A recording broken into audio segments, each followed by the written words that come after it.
débattre sur Auroville, je voulais juste présenter quelques images, parce que parfois, une image vaut mieux que 100 mots.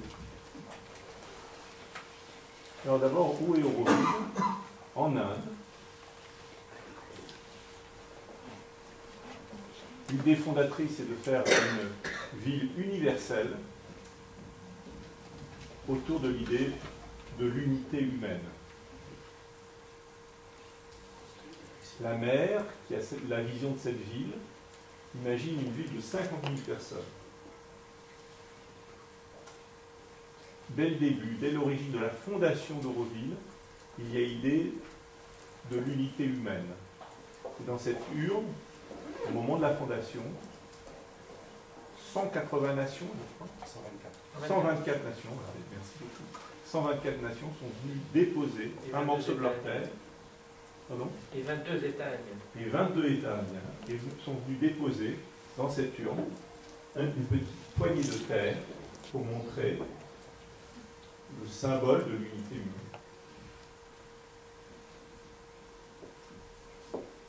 L'inauguration se fait le 28 février 1968. Vous avez là une image de cette inauguration. On voit là chacun des peuples qui amène sa poignée de terre. Tout ça sous l'égide de l'ONU et de l'UNESCO.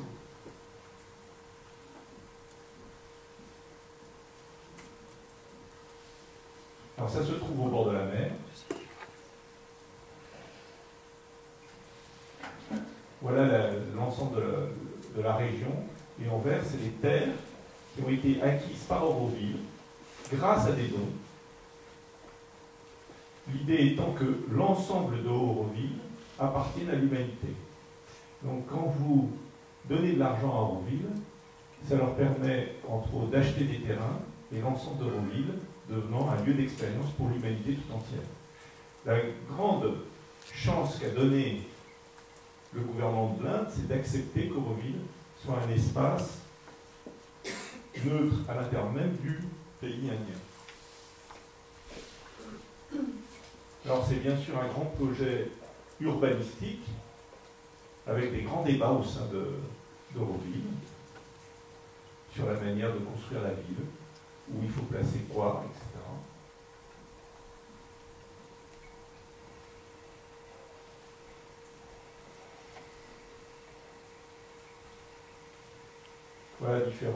Voilà le centre de la ville tel qu'il a été projeté à ses origines. Pour l'instant, on manque un peu d'eau.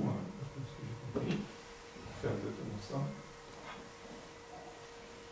Et voilà, ça c'est important, cette image, c'est la plus importante. C'est ce terrain à l'origine. C'est-à-dire qu'il faut bien imaginer, et je trouve que c'est un point important qu'il faut souligner, c'est qu'il y a un endroit sur Terre, qui ces 40 dernières années, au lieu de détruire la planète, a recréé de la biodiversité, a eu un impact écologique positif. Alors qu'un peu partout on détruisait la planète, Auroville a été, ces 40 dernières années, un des seuls endroits de la planète où s'est recréé de la biodiversité, où des plantes ont été replantées, et où un ensemble de l'écosystème qui avait été détruit déjà à l'époque par les humains a été reconstruit. Voilà aujourd'hui. Vous voyez la différence entre ça et 40 ans après, ça. Et je peux vous dire que mon expérience faible d'un mois à Auroville, la plus grande expérience que j'ai eue, que je n'ai pas du tout compris au début, c'est de sentir tous ces végétaux qui ont été chacun plantés en prière et qui littéralement irradient la conscience. Et c'est la première fois dans ma vie où j'ai été supporté bien sûr par une communauté humaine autour de moi, mais aussi par une communauté d'animaux qui me regardaient avec conscience et qui ont été des maîtres pour moi. Et encore plus les plantes. Et Karine était là, il m'a vu être totalement éveillé par ces maîtres qui étaient toutes ces plantes qui ont été plantées en prière par plus d'1 million, combien de millions d'arbres? 3 millions plantés par les êtres humains et le reste 6 à 7 millions par les insectes et les oiseaux qui sont arrivés parce que les arbres étaient là. Parce que Jean est arrivé là-bas à l'époque où c'était la diapo d'avant. Et là, vous voyez la construction du matrimondir, donc qui est le lieu, qui est le centre de la cité, et qui est un lieu. La mère n'a pas utilisé le mot méditation, il a utilisé un mot encore plus neutre, le mot concentration. C'est l'espace de la concentration. C'est surtout un espace sans prêtre, sans officiant et sans cérémonie, sans culte. Il n'y a rien. Merci beaucoup de ces... Alors voilà les premières architectures extraordinairement innovantes. Dès le début, c'était un lieu d'expérience déjà de l'architecture. Alors on va voir plein d'exemples d'architecture.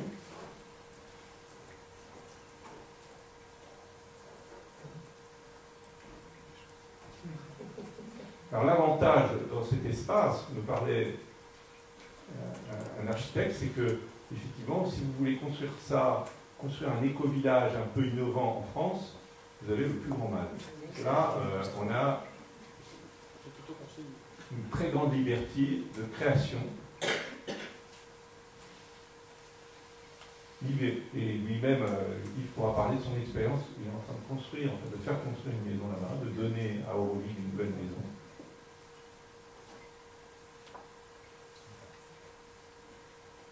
Alors ça, c'est un merveilleux centre qui est un lieu d'expansion de la conscience, de développement personnel. On fait du shiatsu notamment. Là, c'est l'aspect industriel, parce que, encore une fois, il ne faut pas oublier, il y a une centaine d'entreprises à Auroville. La zone internationale, avec un centre de conférence qui peut accueillir 1 millier de personnes à peu près.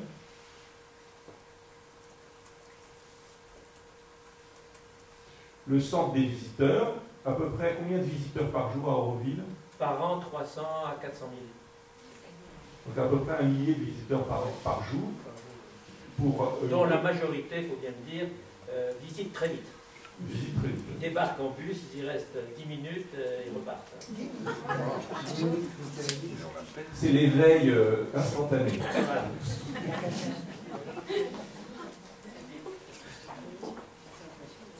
Voilà un des premiers centres qui a été créé. C'est le pavillon tibetain. Donc il y a l'idée à Auroville que chaque nation ait son pavillon. Et notamment en ce moment... Le pavillon de la culture tibétaine, il faut faire de gaffe diplomatique, parce que le Tibet, officiellement appartenant à la Chine, on ne peut pas avoir l'État chinois. On n'a pas de pavillon chinois. On a le pavillon de la culture tibétaine. Ça, c'est l'astuce. Sinon, l'Inde n'aurait pas accepté qu'on fasse ce bâtiment. On n'aurait pas pu accepter diplomatiquement. Un énorme travail de régénération de la forêt. Un énorme travail sur l'eau. Il y a toute une vidéo très documentée sur le travail qui a été fait sur l'eau, les circuits hydriques. Très intéressant à Auroville. Des gens du CNRS qui sont en train d'étudier, etc. On voit le travail sur les canalisations, sur la rétention d'eau pour créer le climat propice.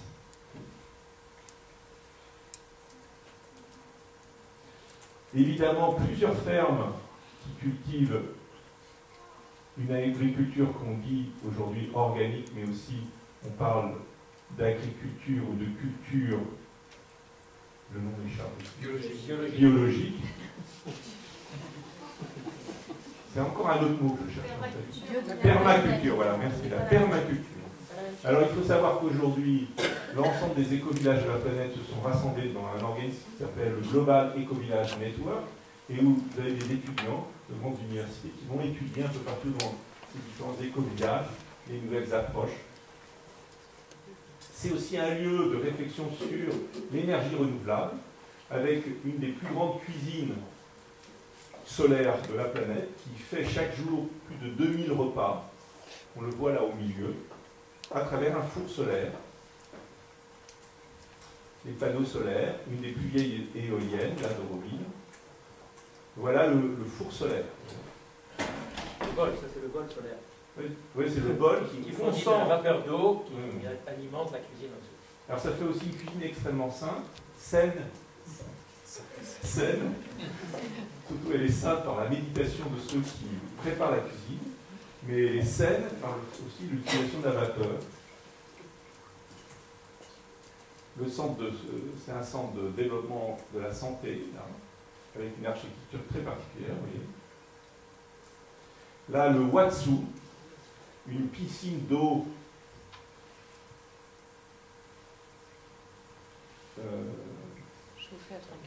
chauffée à 34 degrés, dans laquelle on fait de la méditation et dans laquelle les personnes peuvent se détendre. Et c'est une piscine en quelque sorte d'eau sacrée, en quelque sorte, chargée énergétiquement, dans laquelle les personnes... Il faut commencer à éviter à mettre des mots sacrés, voilà, saints et tout ça à Auroville, parce que s'il n'y a rien de sacré et saint, c'est bien à Auroville. D'eau énergétisée. Tout à fait. C'est pas que je n'aime pas ce mot-là, c'est que quelque chose qui est sacré a une appréhension pour le gens de l'extérieur qui peut dire « Ah, vous détenez une certaine vérité de ci, de ça ». Non, c'est pas sacré, l'eau n'est pas sacrée. L'eau est sacrée en général, partout. Qu'elle soit dans un marigot de l'Afrique noire ou à Auroville ou ailleurs, l'eau est sacrée. Parce que sans eau, on ne peut rien faire. Donc elle a ce caractère-là. Elle n'est pas particulièrement sacrée, celle-là. Quand on dit sacré, on dit on la sacrifie. On la sacrifie avec avec une cérémonie, avec un prêtre, ça n'existe pas. On n'a rien fait sur cette eau-là. C'est de l'eau. Vous la formez énergétiquement, vous méditez. Pardon? Vous méditez sur cette eau, non? Non, pas du tout. Non, c'est de l'eau. C'est de l'eau qui sort du robinet. Comme ça. Elle est sacrée dans la mesure où l'eau est sacrée. Pour moi, l'eau est sacrée. Pas complètement. Mais pas parce que quelqu'un vient faire le signe de la croix dessus, ou dire un mantra, ou faire plein de choses. On peut le faire, ça pourrait se faire. Ça dépend. On a eu un séminaire, on a eu une soirée où on a parlé de l'eau à Auroville. C'est ça qui est... Alors le centre médical... Il n'y a pas de sacré institué. Voilà. Il n'est pas prévu qu'il y en ait.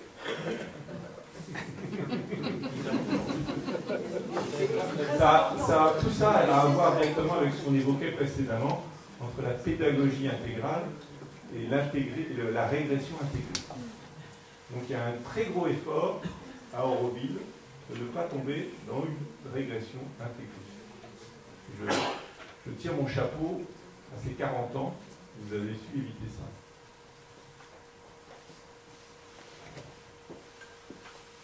Pas toujours. C'est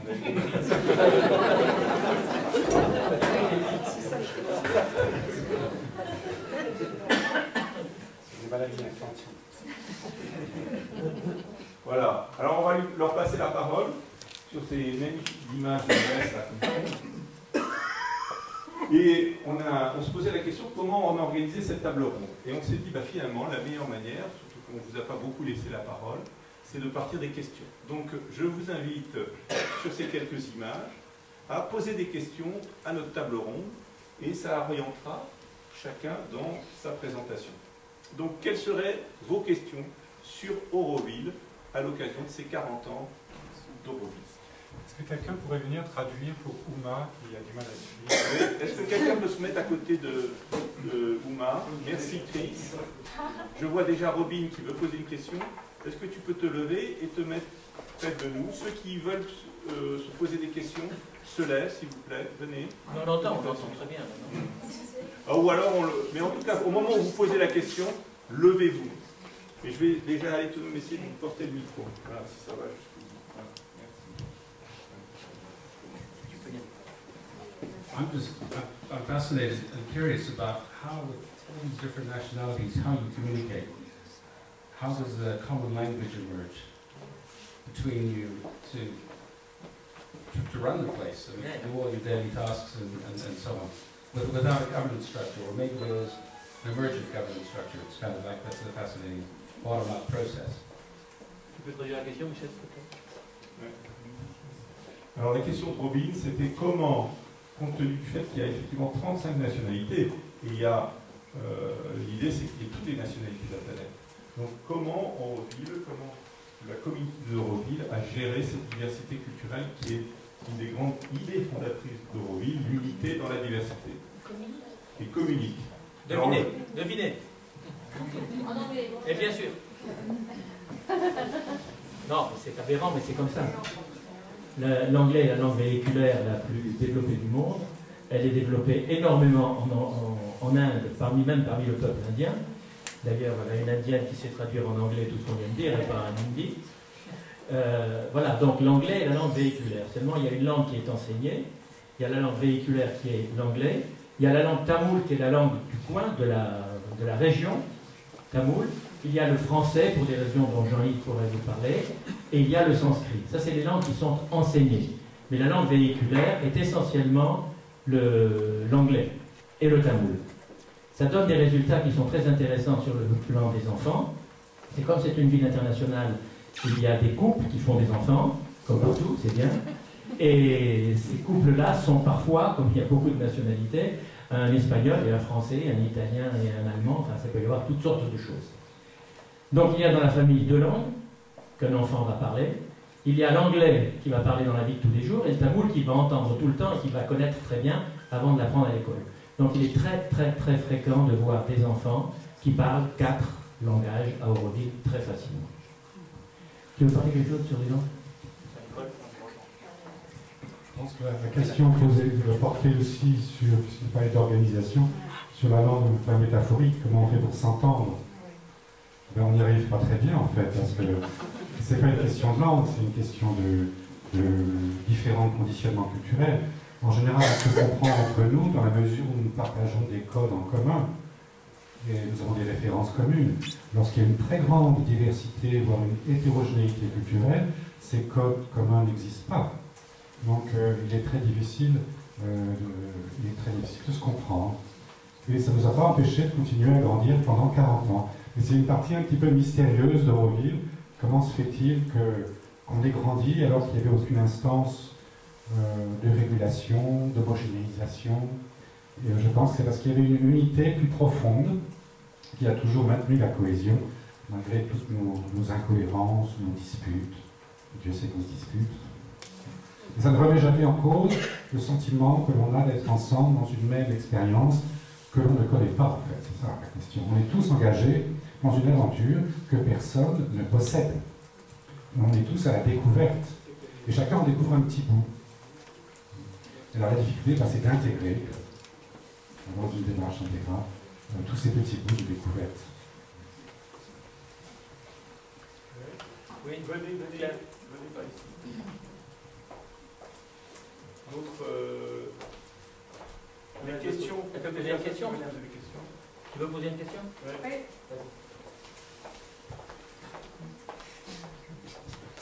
Alors moi, je suis déjà allée à Auroville 4 fois. Et il y a une personne ici que je ne suis jamais arrivée à rencontrer, c'est Ouma. Et je sais que Ouma fait des choses merveilleuses et j'aimerais bien l'entendre. C'est une très bonne manière de donner la parole à Ouma. It is very nice to hear about Auroville from people. I'm deeply touched the way Michelle has presented, and it shows the passion, the love people carry for us. And last week I was in UNESCO and I could feel it, that it's precious to many people, not that a person who lives there. Vous avez besoin de traduction? Oui, oui, c'est bien. Oui. Donc elle dit que c'est touchant de voir que Michel l'a invité. C'est touchant de voir que Michel l'a invité. Finalement, elle trouve que c'est très gratifiant d'avoir ce sentiment d'écoute et de passion et de compassion qui est donné. Elle était à l'UNESCO la semaine dernière. Elle a vraiment senti ce sentiment que les gens sont à l'écoute et regardent l'expérience d'Auroville avec vraiment un sentiment de bénévolence.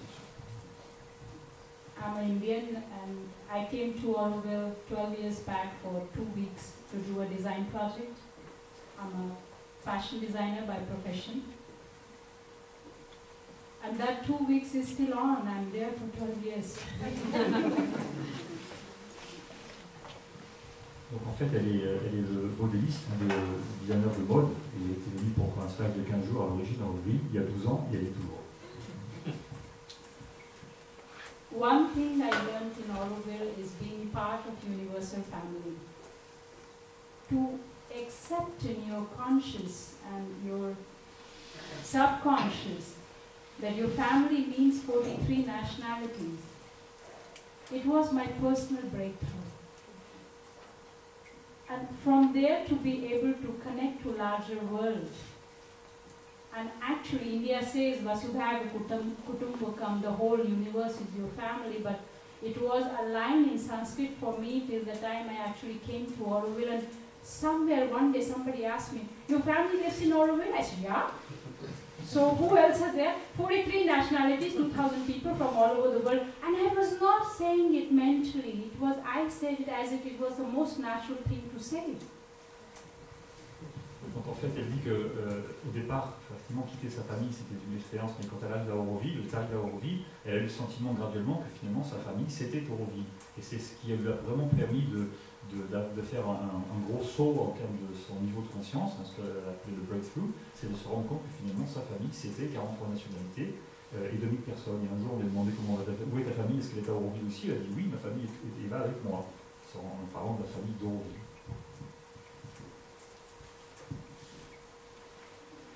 I work in a design studio called Upasana, and we do a lot of work which is very on two levels. One is that pure design, we do collection, we launch things, we create projects. And the other part of the work is that actually working in the village with the people, with the middle of the poverty and the middle of the problems, and trying to do something over there. Donc en fait, en tant que modéliste, elle travaille donc, pour son entreprise Upasana et à deux niveaux. Le premier niveau, c'est le design, la création de modèles et de collections. Et le second niveau, c'est la réalisation vraiment au niveau des travailleurs, au milieu de la pauvreté, au milieu des gens qui sont dans le village. And it's very interesting that Danielle is with me, and she had been kind of following me for a couple of years, that what is going on and how do we see as what I call I'm not a fashion designer anymore, but maybe I'm a designer for sure. And I use design for a social tool. I use design out of the box to rewrite the social structure. And that had been my journey for the last 4 years, especially after tsunami. That something changed, fundamentally something changed inside.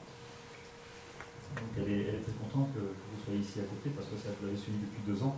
Et en fait, au départ, elle peut 10 ans. Elle considère qu'elle était un designer de mode, mais maintenant elle se sent un designer tout court, un designer au niveau de la capacité à faire évoluer la société, et notamment cette prise de conscience a eu lieu après le tsunami de 86, 2006. 2005, 200. I give it to you, Daniel, would you like to say something? Oui, juste, je voulais vous dire que moi je dirigeais, quand j'ai connu Uma, je dirigeais un bureau de style de 60 personnes et le travail consistait à aider les fabricants textiles à faire de la meilleure qualité. Donc j'avais un contrat avec l'Inde et je suis allée à Auroville pour 3 jours et ayant connu Uma, entre autres, je suis restée à moi et j'ai fait un film. Et je veux dire que je suis tombée vraiment amoureuse d'Auroville. Aujourd'hui, j'y vis la moitié de l'année. Mais à l'époque, j'avais fait un film sur 6 créateurs d'Auroville, dont Uma. Et ce qui m'avait frappé chez Uma, c'était cet aspect spirituel qu'elle mettait dans un métier que je connaissais très très bien, hein, qui était le métier du textile, de fabricant textile. Et entre autres, j'avais fait tout un passage où elle expliquait que ce qui était important, ce n'était pas la finalité de ce qu'on faisait, c'est la manière dont on le faisait. Donc moi j'avais un bureau avec une quarantaine de créatifs à Paris. Quand je leur ai montré le film, je veux dire que tout le monde a été quand même très étonné. Elle expliquait aussi qu'elle a dit sa volonté c'était d'habiller l'âme plus que le corps. Enfin, elle avait vraiment une démarche extrêmement spirituelle. Et qui a beaucoup influencé mon bureau d'ailleurs, après d'avoir eu le choc. Ça a eu une très très grande influence pendant des années. Et on en a beaucoup parlé. Et puis, je fais un film, là, je suis en train de finir de monter, alors complètement sur Upasana, alors celui-ci était sur 6 portraits d'Auroville, et c'est à la suite du tsunami, où Uma avait fait toute une action près du village que j'avais trouvé absolument extraordinaire, en donnant la possibilité à des femmes de pêcheurs, qui n'avaient jamais créé quoi que ce soit, qui ne faisaient que nettoyer du poisson et le vendre, de pouvoir faire ces fameuses petites poupées qui ont été diffusées absolument dans le monde entier, et les fameuses voilà, et de donner à ces femmes de pêcheurs la possibilité de créer. Et moi, je suis arrivée à Auroville 2 mois après que ce soit passé, et j'ai été mais absolument sidérée. À tel point, je faisais des conférences après en Asie, et avant de commencer chaque conférence, j'avais interviewé 1 minute Uma, et j'avais fait quelques photos, et j'en ai dit, voyez, parce que dans ce métier de création, on peut arriver à complètement transformer le plus grave des malheurs, parce que certains avaient perdu leurs enfants dans le tsunami, leur maison, leur mari, et vraiment ça a touché profondément un monde de stylistes, de designers qui part facile à toucher. Hein. Donc, à partir de ça, et d'une conversation, lorsque Uma est venue à Paris, où je lui ai dit, écoute, attends, d'accord, tu as une manière de gérer ton entreprise qui est merveilleuse, mais moi j'ai quand même un problème. Aujourd'hui, on est dans la récession, et que les créateurs, si on ne les augmente pas en salaire, ils se trouvent mal aimés, ils se trouvent mal... à dire, moi, je n'ai pas du tout ce problème-là. Nous, c'était quand même le problème fondamental de mon bureau, d'être assez rentable pour pouvoir augmenter les gens qui méritaient d'être augmentés. Ah, mais dire, non, moi, je mets les choses très au clair dès le départ, en disant, si vous venez en Auroville, ce n'est pas du tout pour gagner de l'argent, il faut que vous veniez pour d'autres raisons. Alors, je dis non. Et puis, ça, plus tout d'amis, je dis, je vais faire un film. Je vais faire un film sur vos personnages, faire un film sur Uma. Donc, c'est ce que j'ai fait avec ma fille. Et à travers ce film, on a tourné pendant presque 1 mois, pratiquement tous les jours. Et là, j'ai découvert tous les jours les choses.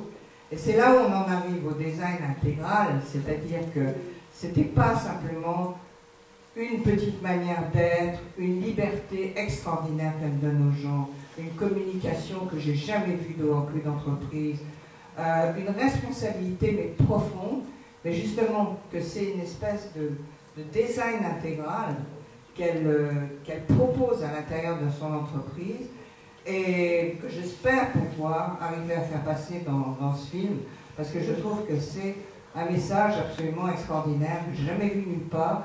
Et dans ce monde aujourd'hui de la mode, qui est vraiment un monde, parce que moi j'ai connu les démarrages du style où vraiment ce qu'on voulait c'était que tout le monde puisse avoir accès à de plus beaux vêtements, à une meilleure qualité d'habits, de vêtements, qu'on ne soit plus contraint par la société, que certains soient habillés de manière riche, d'autres pauvres. Aujourd'hui, ce monde de la mode, il est quand même extrêmement perverti par toute une pipolisation. Donc ce film, j'espère, pourra avoir une influence et justement au niveau d'un changement de conscience dans le monde, en tous les cas, que moi je connais, qui est celui de la mode.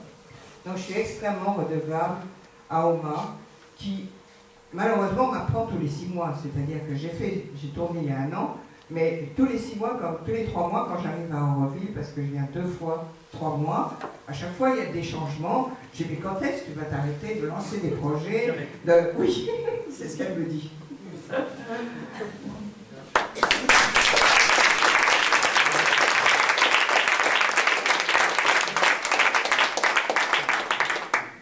Bien. Alors je sais que Thierry... Erwin, viens. Oui, bien sûr, viens. Erwin est revenu exprès pour cette petite table ronde parce qu'il a pendant longtemps été au bureau international d'Auroville, donc à cette fois. Tu vas pouvoir nous parler 2 minutes. Il faut que tu parles dans combien de temps? 4 minutes.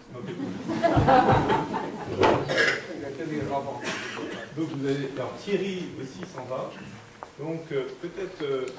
et toi tu calcules le temps que je gère le temps. 5 minutes. Alors je te donne la parole, Erwin. Peux-tu dire le monde?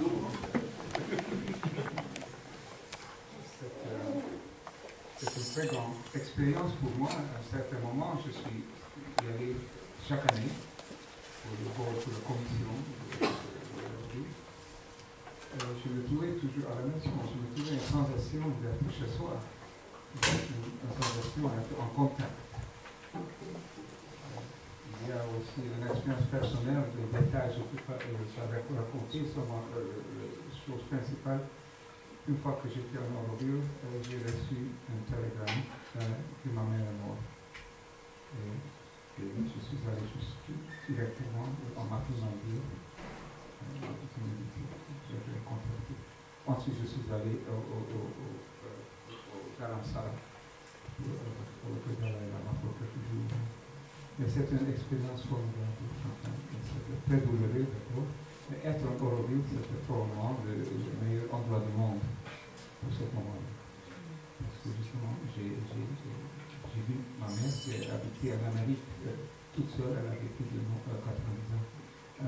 Et puis, ils ont fait des projets, de rencontrer que je viens d'appeler chez elle, puisque nous avons voulu encore discuter de choses, remettre en ordre nos relations, nos rapports, etc. Et puis, c'est passé complètement par surprise. Mais alors, c'est une expérience pour nous. Une chose que j'aimerais ajouter, peut-être pas directement avec Auroville, mais quelque chose de semblable, que j'ai mon consultant pour mes idées. Le consultant, c'est le champion. Parce que quand j'ai une idée, quand j'ai un problème d'abord, parce que d'abord il faut avoir un problème, parce que l'idée c'est juste si on sait, pour que je demande des questions. Si quelque chose que je ne vois pas, c'est pas clair, quelque chose qui est intriguant, on a des données, mais je ne sais pas qu'est-ce que ça peut être, comment ça peut être. Alors, je n'aime pas l'incertitude. Alors, je vais quand même remettre ça.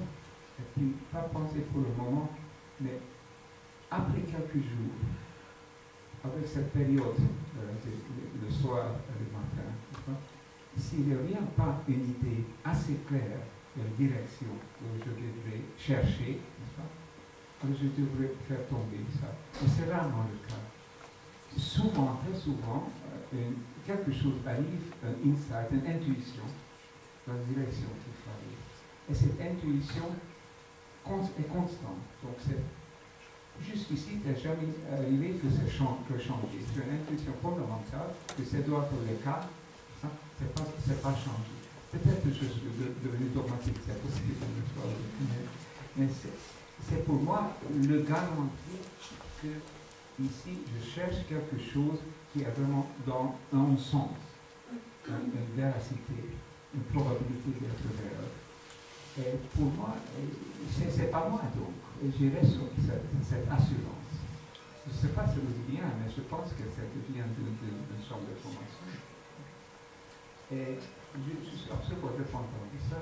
Je viens d'écrire un petit sketch biographique comme ça dans ce dernier bouquin qui s'appelle Les expériences akashiques. Et je voulais simplement ajouter que s'il y a quelques idées qui sont valables, que j'ai retrouvées dans ma vie, ce ne vient pas de mon cerveau. C'est bien, je sais capter seulement par le cerveau.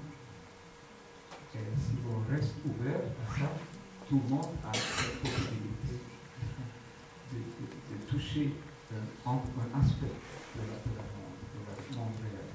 Pour moi, c'est une très grande expérience et je cherche toujours d'approfondir ça parce que c'est pour moi, c'est dans le sens de la vie.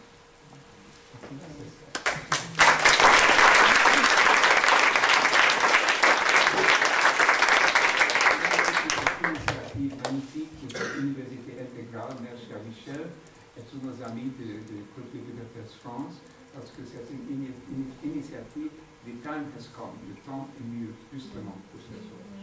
Alors, juste avant que tu partes, tu m'as annoncé hier un grand événement majeur. Tu lances quelque chose de totalement étonnant ces prochains mois. Et tu m'as même envoyé un courrier mail. Oui, alors dis deux mots là-dessus, juste avant de partir. Je voulais dire quelque chose, moi je vous ai employé de temps ce matin. J'ai dit que le manifeste de la conscience planétaire, c'est un premier pas, n'est-ce pas? Nous voulons faire un autre manifeste. Nous avons les bases pour ça. Une première esquisse, j'ai envoyé à Caroline et à Michel. Le texte, ça peut être imprimé, ça peut être distribué. Nous voulons lancer cette manifeste sur l'état d'urgence ou émergence, emergency ou emergence. Urgence. L'état d'urgence du planète. pour dire que voilà, il y a ces problèmes qui méritent d'être considérés immédiatement, et méritent de collaboration, de coopération sur le niveau international. Et nous voulons inviter les personnages internationaux de certains points. D'abord les membres du club de Budapest, comme Gorbatchev, et beaucoup d'autres. Et ensuite aussi des amis et tous les membres, des directeurs des clubs nationaux, en réunion qui tiendra pendant au Canada dans le mois d'avril. Et à cette occasion-là, nous voudrons signer cette déclaration sur l'état d'urgence du planète. Et le texte est ici, et je peux partager ce texte afin que tout le monde qui trouve que ça mérite attention peut joindre, peut faire un endorsement, pour signer en certaine façon, officiellement une signature soutenue. Et il y aura une page sur Internet où on peut envoyer ce nom, entendre quelqu'un qui soutient. Donc, c'est une occasion aussi de lancer le petit bouquin de 80 pages, s'appelle The World Shift Now en anglais, qui décrit pas seulement l'urgence, mais aussi donc quelques idées comment agir. C'est Handbook for Change, donc un manuel pour le changement. Alors, ce sont ces derniers projets, et j'avais beaucoup que tous les groupes nationaux participent et soutiennent ce projet, surtout ici en France. Merci.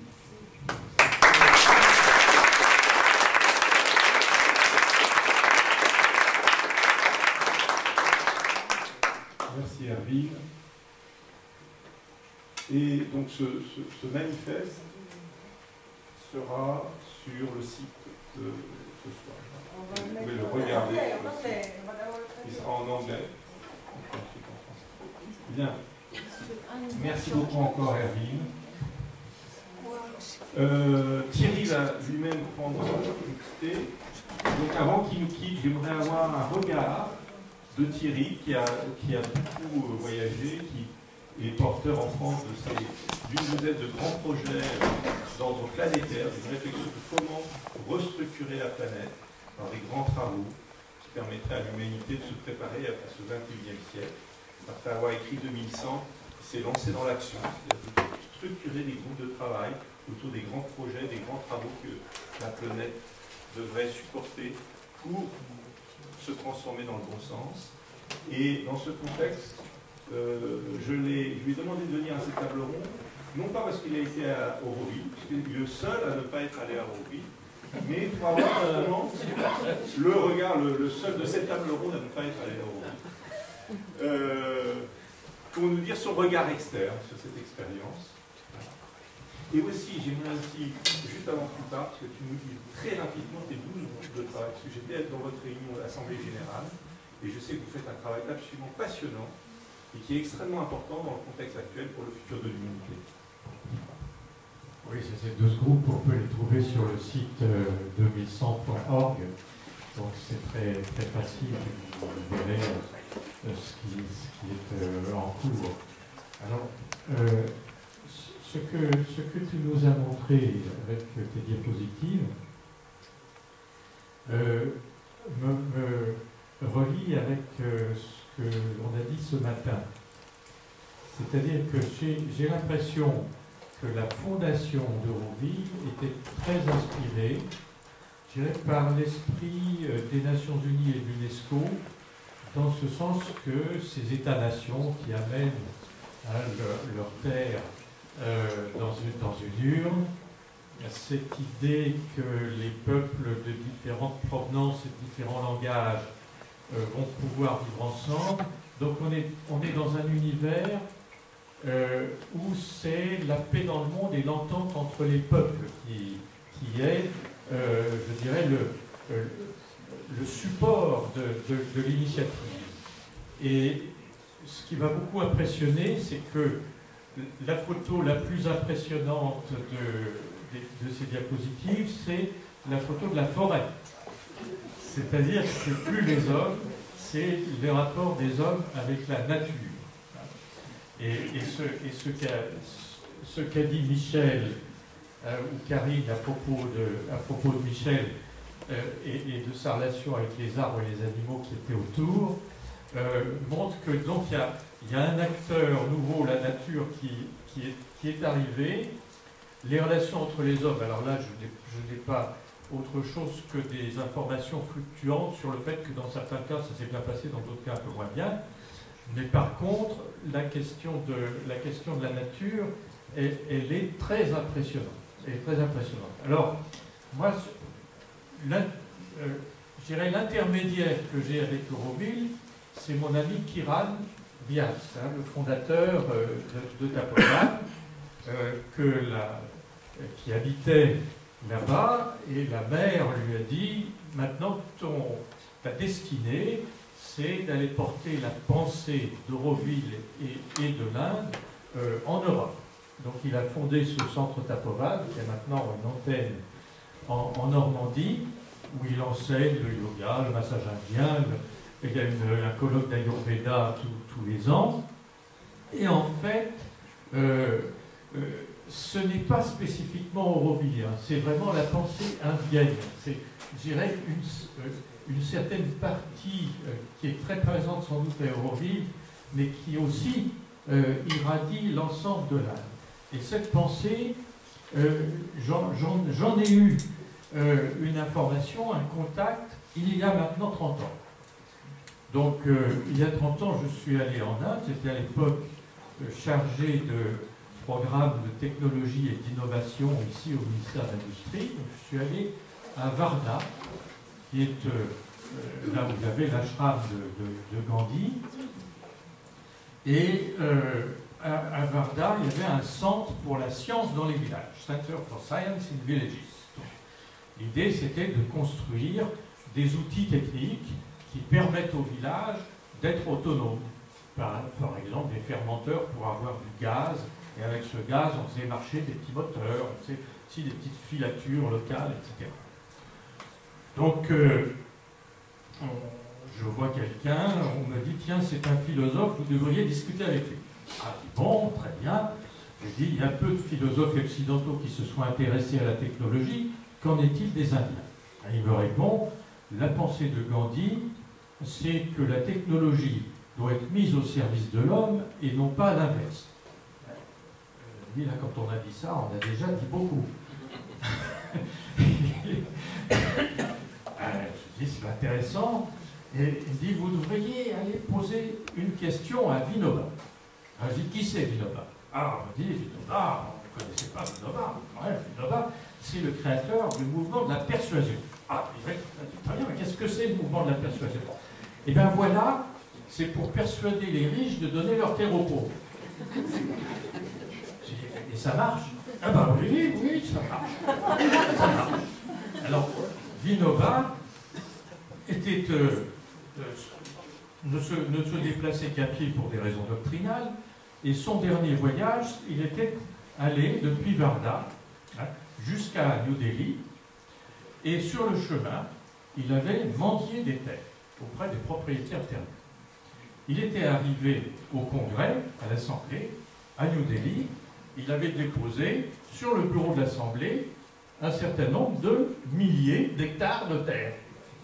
Et il avait fait voter une loi comme quoi on ne peut pas en Inde posséder plus de 25 hectares par personne.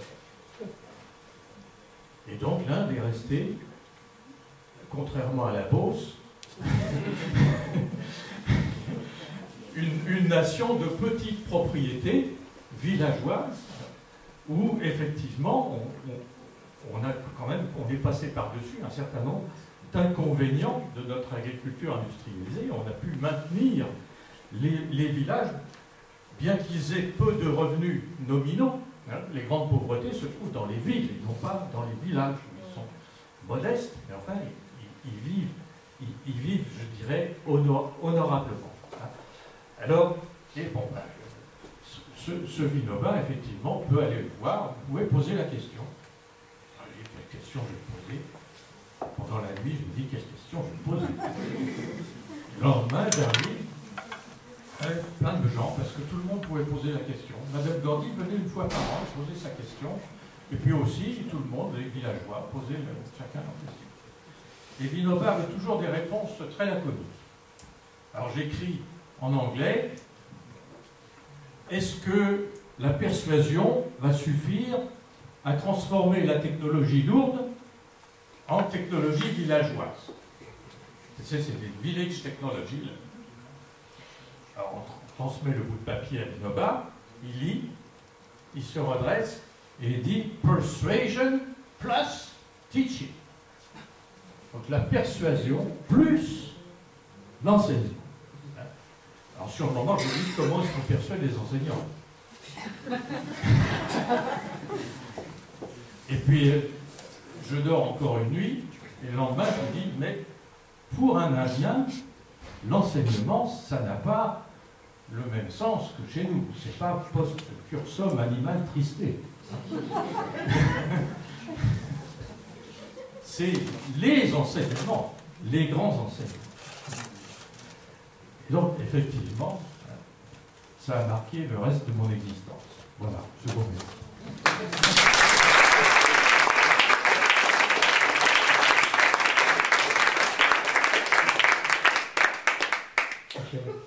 Je voudrais faire une petite précision sur Auroville par rapport à ce qui a été dit à l'instant.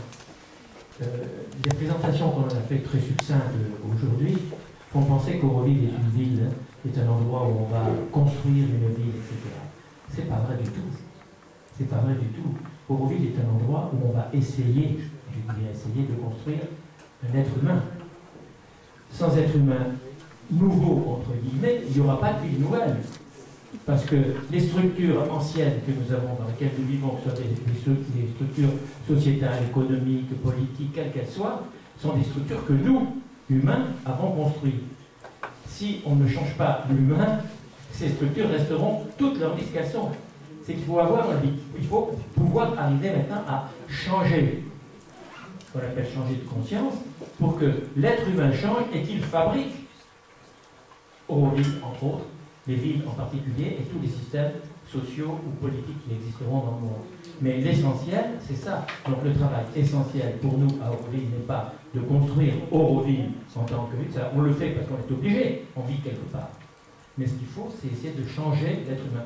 Et nos expériences à Auroville, quotidiennes, de tous les jours, de tous les instants, c'est justement le peu de progrès qu'on peut faire, si petit soit-il, c'est de le mettre immédiatement dans la matière. On disait tout à l'heure dans le corps. Pour nous, le corps est excessivement important parce que c'est la matière qui est la nôtre, celle dont on dispose en permanence 24 heures sur 24.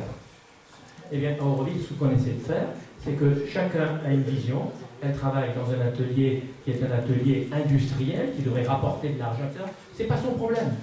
Le problème, c'est qu'elle change elle-même et qu'elle puisse exprimer quelque chose à travers ça qui sera nouveau. Et c'est valable pour tout le monde, c'est valable pour Jean-Yves qui fait de l'enseignement. Ben, vous parlez d'enseignement, ben, l'enseignement, Jean-Yves ne se pose pas la question de l'enseignement comme on se la pose ici. Il se dit, je vais être devant les enfants, qu'est-ce que je vais faire? Qu'est-ce que j'ai appris? Qu'est-ce que j'ai là que je peux leur donner? Et chaque fois, c'est quelque chose de nouveau.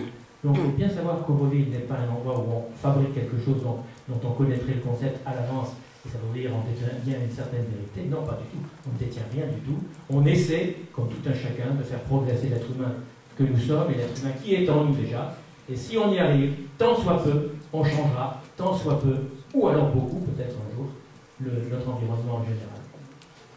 Alors, il y a plusieurs questions. Est-ce qu'on peut entendre l'expérience de Jean-Yves? Oui. Justement. Merci Thierry. On dit au revoir à Thierry déjà.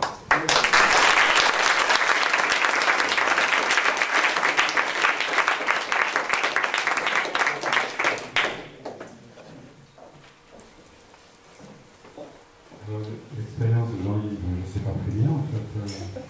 Je suis là-bas, ça fait 15 ans, depuis 1993.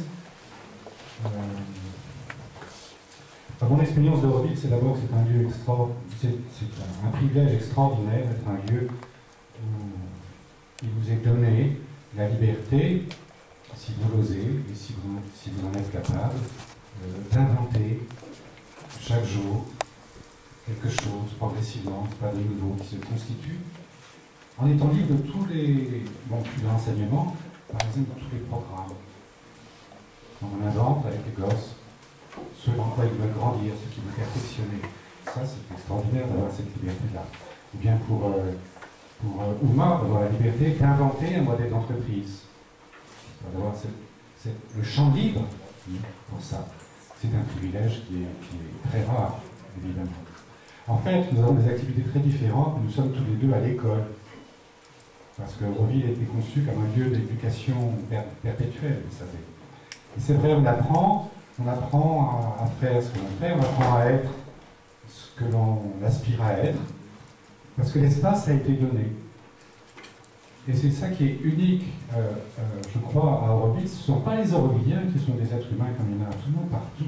Ce sont les conditions qui leur ont été données. Ce sont vraiment des conditions extraordinaires. On a balayé l'espace. Bon, il n'y avait rien, c'est vrai, mais au moins c'était vide, justement. Puis on leur a dit, mais si vous voulez, vous construisez l'avenir. Alors il est très intéressant d'observer qu'est-ce qui se passe quand on met les êtres humains dans cette position à laquelle ils aspirent toujours. Ils se payent toujours qu'il y a des systèmes qui les empêchent. Et là, tout d'un coup, paf, on les prend au mot. On leur dit, d'accord, allez-y les gars. C'est un peu problématique en fait. Parce que d'abord, on ne s'entend pas exactement sur quel chemin prendre, ou comment le formuler. Et puis on a l'attrait de l'inconnu, on veut être des aventuriers de l'avenir, mais on est aussi un peu casanier, on veut assurer ses arrières. Donc ce qui fait qu'on est à moitié fidèle, en fait, à nos propres aspirations. Je crois que c'est un des traits d'Auroville. Je crois que tous les Aurovilliens seraient d'accord là-dessus. Et c'est tout simplement un des traits de l'humanité, je crois. Nous avons des aspirations, nous avons des idéaux, mais nous sommes en général pas prêts à les suivre à les tenter jusqu'au bout, sauf d'une manière intégrée, c'est-à-dire régressive. Mais en respectant la complexité, la présence de l'autre, sa différence à l'intérieur d'une unité commune. C'est un tel travail d'élargissement de soi, c'est une telle exigence que, je ne sais pas, ça se fait lentement. Et en même temps, le fait que cette aspiration existe, que ces idéaux existent, ça a une force de cohésion formidable, et ça permet à l'aventure de se poursuivre. Donc c'est quelque chose qui est, je dirais, mon sentiment personnel sur Auroville aujourd'hui, ce serait de l'impression qu'on est constamment, j'ai l'impression d'une possibilité extraordinaire, c'est-à-dire qu'il suffit de faire un pas, n'est-ce pas? Et on serait dans une nouvelle société, dans un nouveau monde. Et en même temps, ce pas, il est constamment impossible à faire, parce qu'il y a toutes sortes de réticences, ou de peurs, ou de je ne sais pas quoi, qui font qu'il n'est pas fait, pourtant il est tout le temps possible, la possibilité est toujours là. Donc c'est une drôle de situation, très paradoxale. Voilà.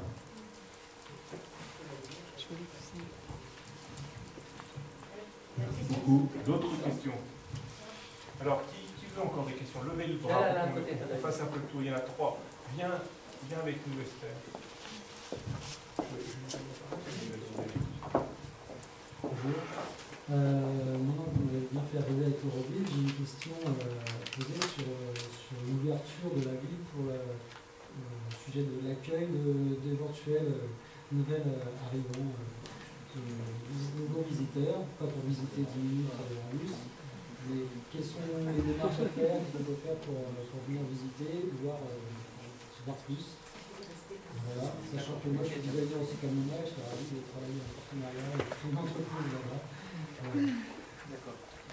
On va faire le tour des questions, parce que sinon on va dépasser par les événements. Eric. Oui, je voulais savoir en fait, puisque Auroville c'est l'héritière en fait de la vision spirituelle de Sri Aurobindo et la mère, qui est déjà absolument extraordinaire. J'ai bien vu en fait des réalisations matérielles en fait qui sont remarquables qui ont été produites par Auroville, et je me demandais en fait quelles étaient les découvertes d'ordre spirituel en fait que vous aviez faites en tant que ces héritiers en fait de ces êtres extraordinaires qui étaient à l'origine de tout ça. Merci. Oui, moi je me sens connectée et je me pose la question de pourquoi je suis connectée depuis 25 ans, peut-être depuis ma naissance, sur ces questions. Pourquoi d'autres sont connectés comme les permanents que j'ai pu rencontrer, etc. Et pourquoi pourquoi je travaille depuis 25 ans dans le territoire et pourquoi cette question n'est jamais venue. Et pourquoi on n'arrive pas à mutualiser cette démarche. Et pourquoi il faut être au club de Bucarest, pour pouvoir découvrir ça dans une petite assemblée, presque anonyme, dans lequel je suis rentrée par hasard et par cooptation. Et pourquoi c'est pas plus connu, alors que c'est l'ONU et l'UNESCO, et que la gouvernance de ce territoire devrait être en contact avec ça et devrait essaimer cette démarche-là. Donc pourquoi, étant connectée, je n'ai pas eu cette connexion tout à l'heure jusqu'à moi, une première question, et deuxième, pourquoi ce n'est pas plus essaimé jusque dans les quartiers, dans toutes les villes, dans tous les villages. Oui. Non, vous pouvez garder le micro, j'ai une voix assez forte. Non, mais c'est pour l'enregistrement. Ah, c'est pour l'enregistrement. Pardon, excusez-moi. Si tu fais trop de questions à la fois, on va en sauter. Tout à fait. Ça va, mais comme là c'est la dernière fois qu'on peut poser des questions, parce que là après on est obligé de clore. Est-ce qu'on a fait le tour des questions? C'est des questions très diverses sur l'aspect de rentrer dans Euroville. Il y a beaucoup de choses sur le site internet d'Euroville, hein, sur tout ce qui est matériel. Il y a beaucoup de choses sur la question d'Euroville. La question sociétale que tu poses, elle est extrêmement intéressante et elle n'est pas directement liée à Euroville, c'est une question sociétale, et en fait c'est directement lié au niveau de conscience des gens et leur capacité à intégrer l'information. C'est que tu ne vois l'information que quand tu es prêt à la voir. Et des systèmes de représentation, donc tu ne peux voir, et on en a parlé toute la journée, tu ne vois que ce que tu es prêt à voir. Donc, il y a aujourd'hui encore beaucoup de mots qui ne sont absolument pas prêts à voir ces vérités qui sont devant leurs yeux. Et maintenant, je te laisse la parole pour répondre peut-être à la question qui traite directement d'Euroville et qui est au cœur de la question d'Euroville. Comme d'ailleurs tu as bien voulu le préciser, ce qui est très très important, c'est qu'au-delà des objets, il y a l'évolution de l'homme qui est le projet central d'Euroville. Donc je te laisse répondre sur ces questions, et j'en ai aussi. Et Ouma. Oui. Une petite chose, c'est très facile de venir à Euroville. Vous prenez le métro à Corvisart, vous allez à Denfert, Roissy, Madras, Euroville. C'est comme partout ailleurs, c'est très simple. Si vous y allez en tant que touriste, c'est 6 mois, comme partout, d'un visa. Et si vous voulez rester à Euroville, ben on va vous demander d'abord de venir à Euroville, voir comment c'est, si ça correspond au rêve qu'on a pu faire naître chez vous. Parce que si ça se trouve, en arrivant, vous allez dire qu'ils sont complètement barges et vous allez repartir. Donc venez voir ce que c'est ouvert, pour entrer comme pour sortir, il n'y a pas de problème. La question que vous posiez, excusez-moi, je fais un petit peu le tour, mais c'est important, on ne fait pas de publicité sur Euroville. Pas du tout. On ne fait pas de prosélytisme pour la bonne raison qu'on n'a rien à faire comme prosélytisme. Nous ne savons pas où nous allons. Et je pense que le travail que chacun a à faire lui-même, ben c'est à lui de trouver son chemin. Vous n'avez pas encore trouvé le chemin sur Euroville, je vous dis Corvisart, c'est très bon, c'est direct. Mais je ne peux pas vous dire autre chose. À chacun de trouver son chemin. Ce n'est pas à nous d'applaudir aux gens, vous passez par ci, vous passez par là. Maintenant, ce chemin, pour répondre à votre question, les enseignements de Mère de Chorobido, je pense, je suis intimement persuadé qu'à Euroville, tout le monde est au courant, complètement, et aware, comme on dit en anglais, de tout ce qui a été fait par Mère et Chorobido. C'est la base de notre travail intérieur. Mais ce travail intérieur, on n'a pas de gourou pour nous le répéter à nouveau. On a les livres de Mère de Chorobido et on a la découverte à faire tout le temps, à tous les instants. Et c'est à nous de faire le travail, c'est à nous de se mettre sur le chemin comme on a besoin de s'y mettre. Mais je pense que j'en ai quelque chose de plus important que là-dessus. Oui, un peu.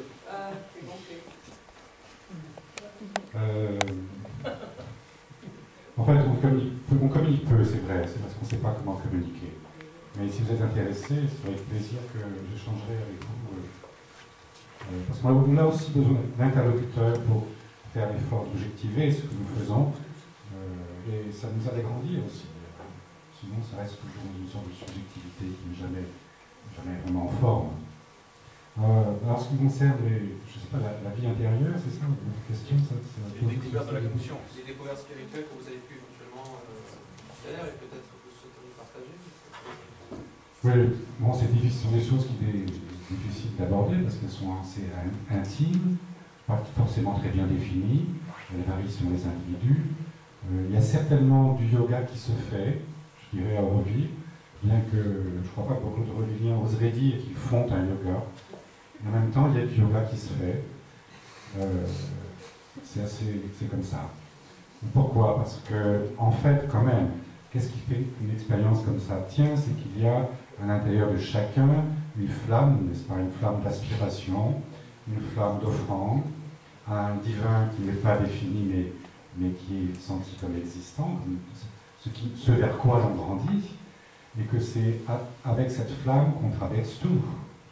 C'est ça le grand élément permanent et unificateur à travers toutes les fluctuations.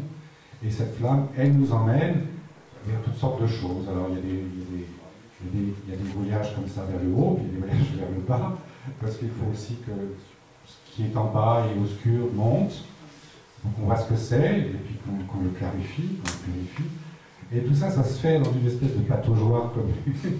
Alors, vraiment, il y a des gens qui repartent en courant parce que, bon, il y a des aspects très positifs, mais des fois, c'est un petit peu, oui, la marocanade. Qu'est-ce que vous voulez? Il y a un subconscient humain, et tant qu'il n'est pas nettoyé, on n'y arrivera pas. Et il n'y a qu'une seule méthode, c'est que ce subconscient, il faut qu'il sorte, qu'il s'exprime, et qu'on ait la capacité de voir ce que c'est, et puis de le nettoyer. Et ça se fait, il n'y a pas de choix. Alors, on ne peut pas passer par-dessus. Et ceux qui prétendent passer par-dessus, ils se racontent des histoires.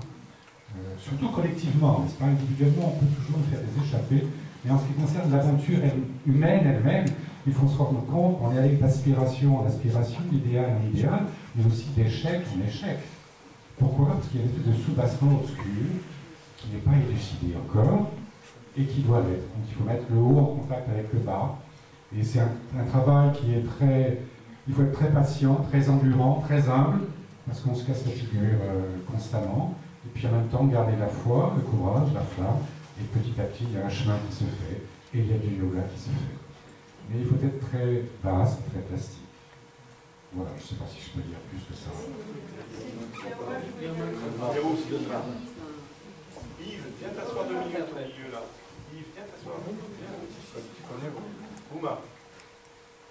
We are consciously not doing marketing.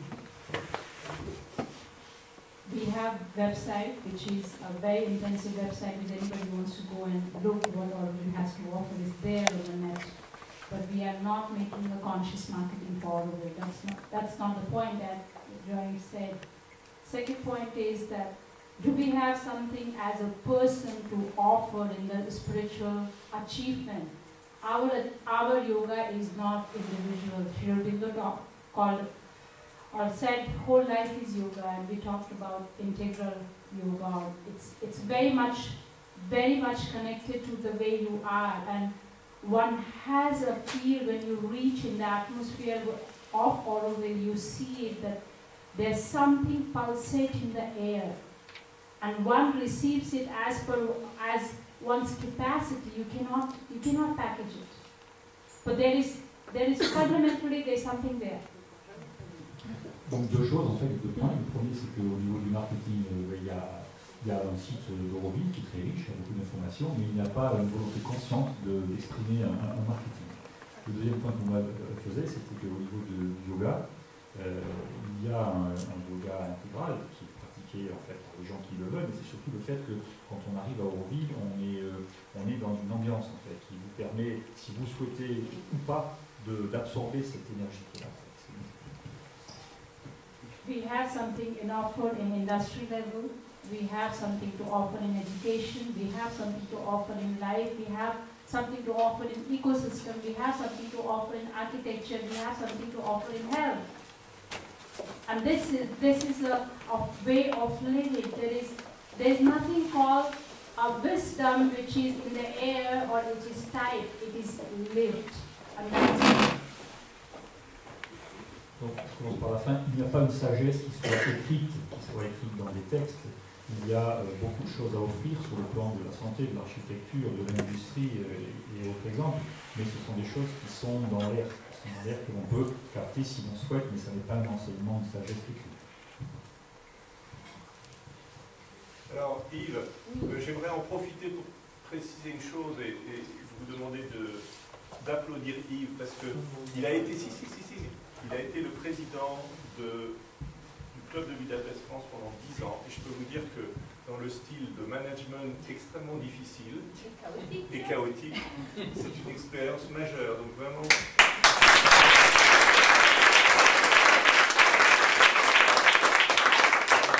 Non, je voulais juste un petit mot parce que je vais très régulièrement à Auroville et il y a toujours quelque chose qui m'amuse, c'est quand j'entends les Eurosiens parler et puis comment nous qui venons de l'extérieur, comment on est enrichi de la rencontre. Alors moi, ce que je peux témoigner, c'est que en fait, j'y vais 2-3 fois par an là-bas, c'est vraiment dans mon chemin d'évolution personnelle une rencontre très importante. Parce que je rencontre des individualités, je rencontre des personnes d'une très grande authenticité, d'une très grande simplicité, qui sont dans l'engagement du yoga, c'est que je rencontre. C'est-à-dire dans le chemin de la sadhana, d'une évolution permanente, où on pose de la conscience sur qu'est-ce qui se passe. Où on arrête, on est attrapé par l'ego, ils sont attrapés par l'ego formidablement, mais en même temps, ils ont la capacité à un temps de prendre le recul par rapport à ce qui se passe et de rentrer dans l'espace de la sadhana et du yoga. Alors, moi, ce qui me frappe, c'est de voir la beauté de ces personnes. Et j'en connais plusieurs, ce sont devenus des amis proches, des frères. Et ils ne se rendent pas compte de ce qu'ils vivent, de ce qui se passe, de ce qu'ils représentent pour le monde, et de déjà où ils sont rendus. Ils parlent facilement des difficultés qu'ils ont, c'est comme s'ils avaient une difficulté à nommer la beauté de l'évolution qu'ils connaissent, que plein de gens qui, comme moi, qui vont percevoir. Vraiment, c'est une expérience humaine extraordinaire. Je le disais tout à l'heure à Jean-Yves, je pense que Auroville existe depuis 40 ans, il durera infiniment, parce que c'est porté par des valeurs partagées, inspirées par la mère Aurobindo, qui sont absolument extraordinaires, et qui ont à voir avec l'unité humaine, au-delà des religions, mais profondément ancrée dans une spiritualité qui est vécue chacun des Aurovilliens à sa façon. Il y a quelque temps, il y en a un qui me dit qu'il joue toujours au tennis et qu'il s'était blessé. Et je lui dis, mais est-ce que tu es passé à la clinique, voir un peu ce que tu as bon, jamais je ne fais ça, jamais je fais des choses comme ça. Et si j'ai quelque chose qui ne va pas, je laisse faire. Tenter de faire, c'est de dire quoi? Oh, il dit, tu sais, moi, quelle que soit la chose qui se passe, il y a un conflit, j'ai une souffrance, j'ai un truc, je me mets dans mon coin à moi. Et puis, je me laisse descendre dans cet espace d'intériorité où je m'en remets à la force divine. Je sais que le divin me le dit bien. Si je suis capable de descendre dans cet espace, de me laisser habiter par la force divine, tout se réalise toujours. La seule chose qui est importante pour moi, c'est la force de mon engagement dans cette croyance. Voilà. Alors, je donne un exemple, pour en donner 500 sur le jour du mien, c'est vraiment de magnifiques rencontres de personnes engagées dans le yoga au sens de la sadhana. Le processus constant de prise de conscience et d'évolution.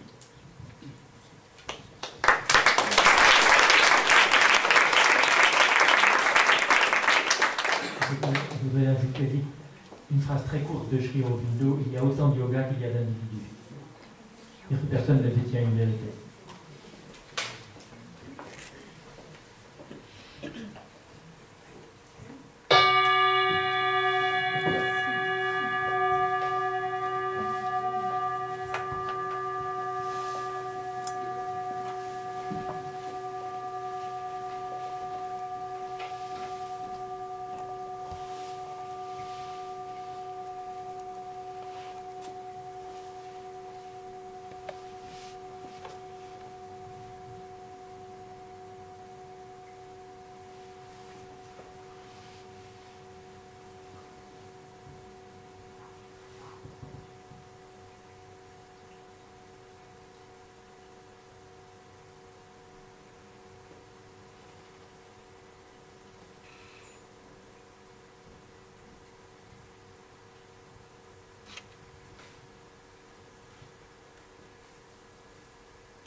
C ne parle pas.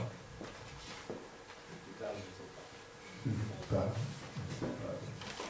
Je laisse au silence la sagesse suprême conclure cette journée.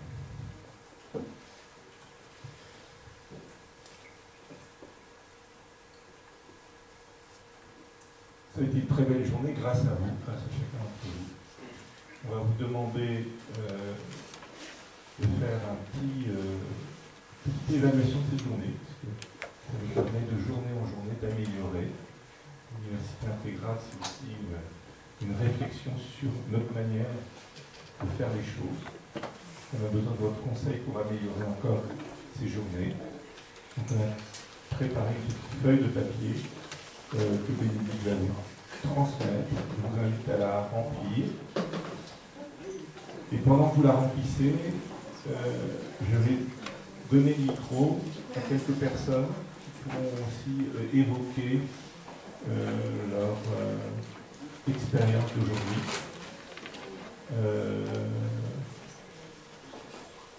Bénédicte, est-ce que tu peux m'en passer 8, comme ça je vais pouvoir l'expliquer. Voilà. Donc, cette feuille va vous être transmise. Peut-être tu peux en donner quelques papiers à quelqu'un pour Alors, Karine me demande les dates des prochaines